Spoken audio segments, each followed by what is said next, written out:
প্রথম প্রথম বিয়ে করে যখন শ্বশুরবাড়িতে আসি, এসে দেখি সংসারের জিম্মেদারি শ্বশুরের হাতেই রয়েছে। যাবতীয় যত খরচ শ্বশুরমশাই করেন, যখন যেটা দরকার হয় নিয়ে আসেন। তবে মাস মায়না বাজারটা করতেন না, প্রয়োজন মতন সব কিছুই নিয়ে আসতেন যখন যেটা দরকার হয়।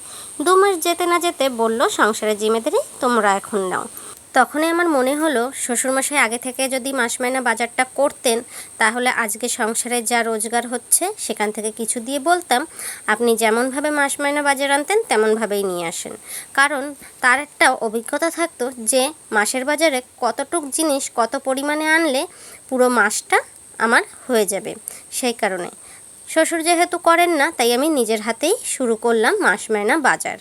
তো দেখো, তখন থেকে এখন পর্যন্ত আমার সংসারে আমি নিজের হাতেই কিন্তু মাস মায়না বাজারটা করি। এই মাস মায়না বাজারটা কিন্তু আমি আমার বাবার কাছ থেকেই শিখেছি।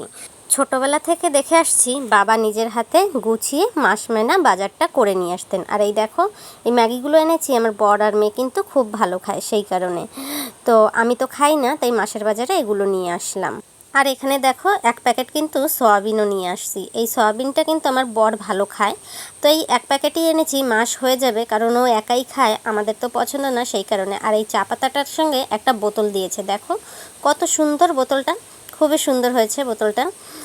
আর এখানে না আমি একটু বিরিয়ানির চালও নিয়ে আসছি। এই যে দেখো, সবসময় তো খাওয়া না, মাঝে সাথে যে খেতে ইচ্ছা করে, তাই মাসের বাজারেই কিন্তু নিয়ে আসলাম। আর এখানে ডাল আছে 2 রকম, হলুদ আর লাল ডাল মিক্স করা আছে।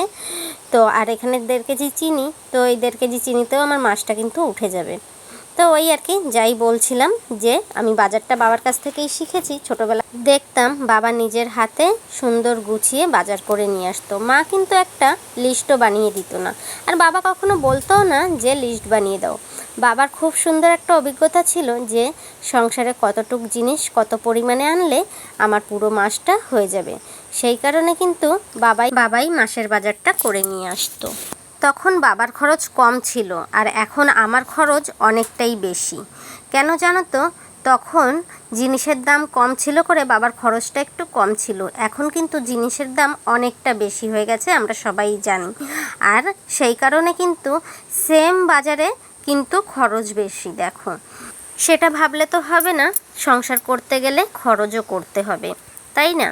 তো দেখো, আমি কিন্তু বাজারগুলো কিন্তু সব নিয়ে আসছি। আর আমার বাবার জানো তো রোজগার কম ছিল, কিন্তু তাই বলে আমাদের যে অনেক কষ্টে রেখেছে তেমনটাও কিন্তু না।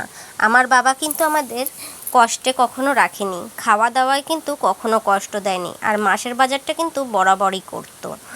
খাওয়া দাওয়া, লেখাপড়া সব কিছু কিন্তু আমার বাবা খুব সুন্দরভাবেই সামলিয়েছে। রোজগার কম থাকার সত্ত্বেও মাসের বাজারটা কিন্তু আমার বাবা খুব ভালোভাবেই করে নিয়ে আসতো।